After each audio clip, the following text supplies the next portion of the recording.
Submit, baby. Let's do it. Let's do it. Let's see what we got here. All right, we're working on your application. Thanks for your patience. Let's see here. Did Chase really tighten up? Is Doctor Credit right? Did they make all these different changes? Are they afraid of the marketplace? Oh no!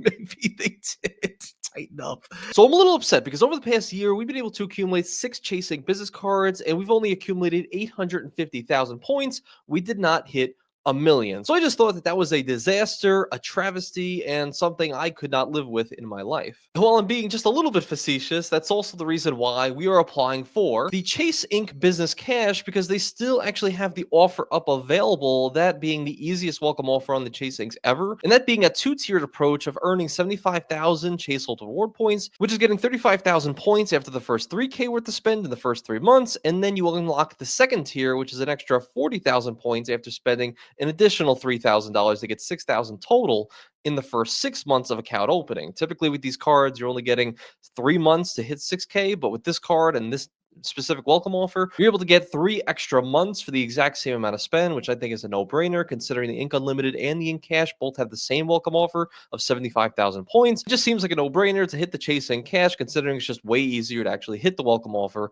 and you have a longer period of time to do it. Now, not only am I just applying for this card again, no, we're actually doing a good test here for the people. One that you guys might have known about a month ago when I did a video on it, basically a Reddit post, which is relating to a Doctor of Credit post talking about Chase tightening up approvals on their Chase Inc. business credit cards. But basically, the TLDR is based on this pool of these around 100 people that have actually, put their data in there. Apparently, with zero ink cards, so you never had an ink card before, a Chase Inc. business card, you had an 87% chance of getting approved for one. If you had one ink card, then you had a 68% chance of getting your second one. If you had two, 57 to get your third. If you have three, you have an 18% chance of getting your fourth one. And if you already have four ink cards, like I do personally, you basically have a 0% chance of getting approved for an ink card. Now, I think this data could be skewed because their information could be wrong. It could be people improperly reporting things. Their revenues could be way too low. The established business date could be way too short of a history. There's a lot of different factors that go into it that we're going to go into in our application a little bit later. But for this application specifically, for this ink cash, it's going to be actually for my wife, considering she has just two ink cards, which apparently puts her odds at 57%. So we're going to test that today. We're a little bit better than a coin toss, apparently. And we're going to see if we could bypass these odds and actually get approved for this card today based on all the other data points that I'm aware of. And I guess with the 6 that I already have, plus this one, that'll make 7 for the entire year. And we should be closing in on close to 1 million Chase Ultimate Reward points for the full year, which honestly, I could not have thought that this was ever possible from the beginning of the year. So that's pretty insane. And while the welcome offer is one of the easiest ones to possibly hit known to man, and while I'm also testing out this new, reporting, these tightening up approvals, all these different data points, this card is also good for a lot of people out there. Now, my wife already has a Chasing Cash, but for those of you who don't have it already, it's actually pretty powerful. So earning 5% back on the first 25,000 spend in combined purchases at office supply stores. You guys know in the past, I actually went to Office Depot to buy some Amazon gift cards, about $850 worth, giving me around 4,000 plus ultimate reward points for that purchase, and then using said Amazon gift cards to buy this MacBook that I'm recording on at this moment. Whereas if I bought it from Best Buy, I was not able to get a 5% back on anything unless I had like a Best Buy credit card. But who has that? I mean, come on, nobody has that. Not only that, but it's also a pretty powerful card for your internet, cable, and phone services. So if you have any of these different services that you're paying for monthly, for any of these different things, if you're using your Chasing Cash to pay for that, that's 5% back on all of that. And if we just do some quick math and just say, like, for example, I pay about 100 a month for our internet, and let's say somebody's paying maybe 50 a month for cable. I don't know. I haven't had cable, so I don't know how much it actually is. Maybe another $50 for their phone bill. We're talking about $200 every single month. $200 every single month times the 5% back that you're getting for every single purchase would equal about 1,000 points. Multiply that by 12 months, and that's 12,000 points you're going to be earning with Chase every single year just for your miscellaneous, bills that you're paying for on your phone, internet, what have you. And that alone is enough to get you maybe 3 nights in a cheap Hyatt Place, or one night in a Hyatt Thompson, or even some really cheap flights to New York. Honestly, could get you close to around 12,000 points on an expense that you're typically probably not getting that much on anyway. I think it's a pretty powerful card to have for all of those benefits itself. Also, on top of that, if you don't already have like an easy 2% cashback card on gas or restaurants, I also think this is pretty cool. For my wife and I, for our dining out, we use basically any other Chase card. So, like Chase Sapphire Preferred or her Freedom Flex, it's going to be getting 3x on restaurants and whatnot. But if you don't already have one of those cards that earns 3 to 4x on your restaurants, hey, maybe 2% back is not too bad. And the last thing before we actually get into the application here is it has a $0 annual fee, which we love to see. And then lastly, something some people do take advantage of is that 0% APR for 12 months, which some people like to, I guess, take their money, invest it, or put it in a savings account, earn some money on that money instead of paying off their credit card accounts. I don't personally recommend this. Okay, so now we're going to jump into the watch me apply. And I guess if you want to apply for this card, use your friend, your wife's, whoever's referral link. If you don't have a friend, Anthony Venture can be your friend today. So if you really want to use my referral link, obviously I always appreciate it. You can always see it down in the pinned comment below. Or if you want to be really crazy, it helps me out a little bit more. Click on my website right here, AnthonyVenture.com. Click on the big yellow button right here, and then scroll down a little bit, and you'll see the Chase Inc. Business Cash. Go to hit apply. Now you're on Chase's website. You hit apply now again. Then we can go through this together. So again, if you use my link, I salute you. I really do appreciate it. Let me know down below if you do. Okay, so now let's get into the application. So a lot of you guys have seen me go through this 6 times in this last year. And again, we are going to be testing out these different odds from this whole article here from Doctor of Credit talking about, oh, it's way harder now, and all these different things. I happen to think the data could be slightly skewed. We don't really know. But we're actually going to back test a lot of the stuff that we've learned over this past year with some of the findings they have on Doctor of Credit. And we're going to go back and forth. So you guys pretty much know the deal by now. Owner, your name, address, date of birth, all these different things. Okay, so now let's start from here and let's check out all the data. So first and foremost, what do they mention in Doctor of Credit? Okay, so firstly, have an open Chase Business Deposit account has had a mildly positive effect on approval. So right at this moment, my wife does not have a Chase Business checking account whatsoever from there. She just has a couple of Chase Ink cards, but no checking account. Okay, cool. Then preemptively lowering credit limit has had a negative effect on approvals. Now, typically in the past, which they actually mention here, it really bared no weight at all on whether or not you actually could get approved. So actually, typically before applications, I would actually lower preemptively my credit limits on my Chasing Business cards. So this way I wasn't extended as much credit as they originally had extended to me. So this way, instead of like 15,000 across all my ink cards, it was now showing only 5,000, something like that. So this way, I would thereby increase my odds to getting approved for the next one. Allowing that little credit line to be established. But in this case, apparently, it has a negative effect, which I guess the jury's still out on this, but we'll see. Apparently, that's what people are saying now. Thirdly, floating large balances on your Chase cards has had a negative effect on approvals. I think at this moment, she might only have, I don't know, something like 10% of the balance reporting right now at the moment on her Chasing credit cards. I'd have to fact check it, but I think it's around there. Then the last one we'll actually come back to in just a second. And I guess just know my wife is basically at, I think, 1 or 224 at the moment. So very low 524 status, a couple of inquiries between all of her bureaus, and really not too much activity otherwise. So she is actually pretty primed, pretty ready to get one of these cards, I would say. And her last ink card was just about 3 months ago. Now, legal business structure. Now, this is where things have been starting to change a little bit that I've been reading in the forum. So in the past, the last 6 cards, these have all been sole prop for us. We've never established LLCs, so we've never needed to do this. And in the past, typically I found that when you're doing a sole proprietor for all these cards, you actually have a greater chance of getting approved and having less stringency, if that's a word, with all the different applications. Because, well, with the sole proprietor, I mean, you don't really have any real paper trail. There's no real business established date. It's not like an LLC where you have the articles of formation, an actual like stamp of approval. Yes, we were formed on this date. Sole proprietor has way less reporting issues, way less of a paper trail. So with this, I noticed that typically you'll either get approved automatically or denied automatically. And typically when you have LLCs, you also can be approved automatically. It happens for a lot of people.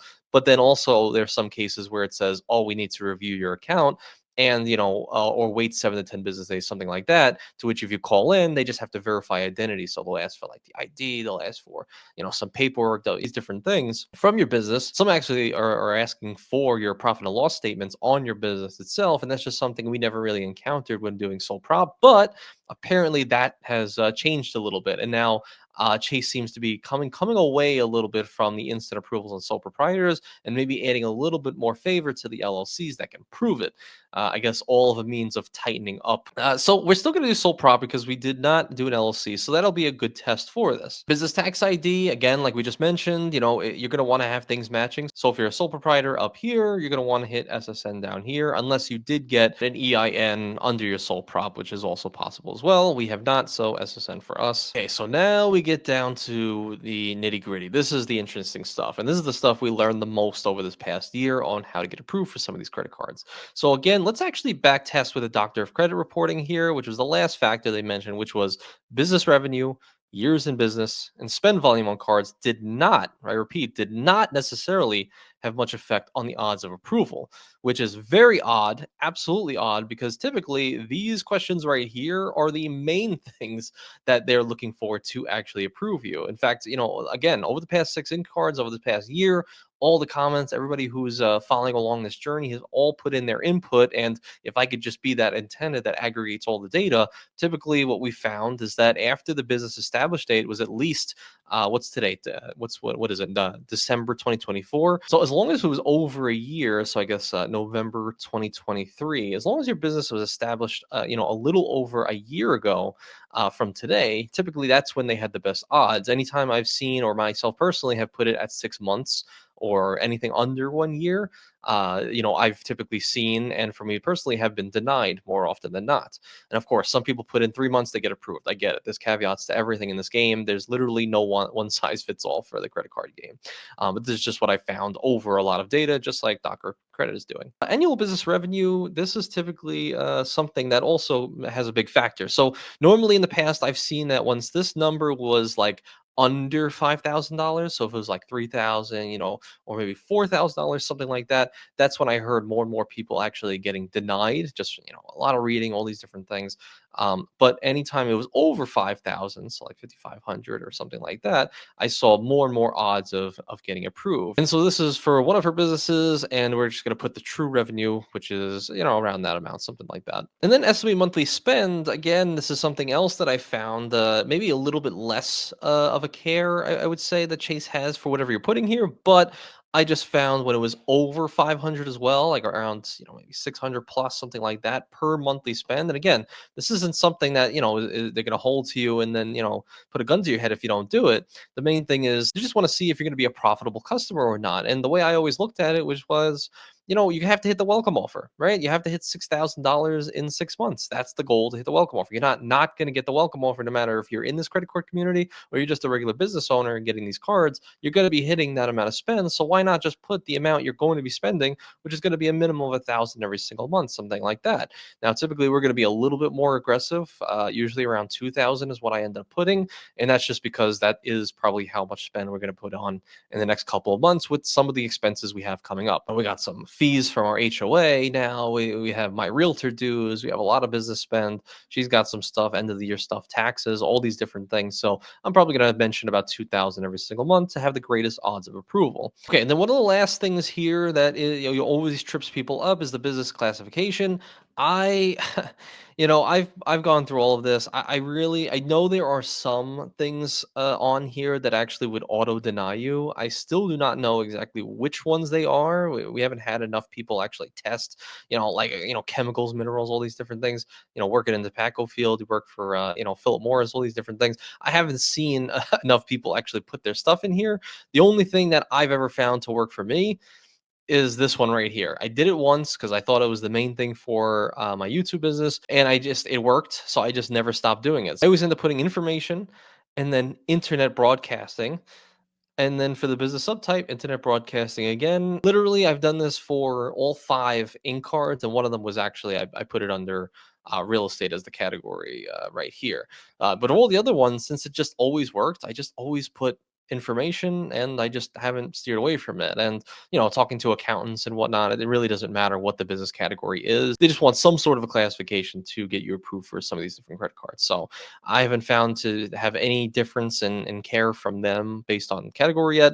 But I'm just talking about what I do. And then you have employee cards. If you want to do that, we're not going to do that. And then we get to the bottom. So I'm going to have her fill out the rest of the information, and then we'll be right back. So Okay, so now that she filled this all out, I'm gonna hit I've read and agree to the above, and let's hit submit, baby. Let's do it. Let's do it. Let's see what we got here. All right, we're working on your application. Thanks for your patience. Let's see here. Did Chase really tighten up? Is Doctor Credit right? Did they make all these different changes? Are they afraid of the marketplace? Oh no! Maybe they did tighten up. Oh, thanks for applying. We need to review your application. Oh no. Oh, please don't resubmit. Okay, so it's not an outright denial, but they need to review it. Wow. Now that's new. Now I've never seen this logo right here. I've never seen this little clock before. In fact, we've only been auto approved this whole past year.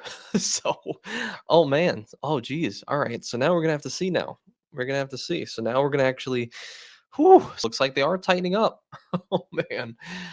Oh man. So now what we have to do is she's going to have to call in, and I'm assuming they're going to be asking for some extra documentation, something like that, or just some questions about her business and all these different things. So it should be a no brainer, but I'm going to come back and see what we actually find on the phone call. So let's see. Be monitored and recorded, and your voice may be used for verification.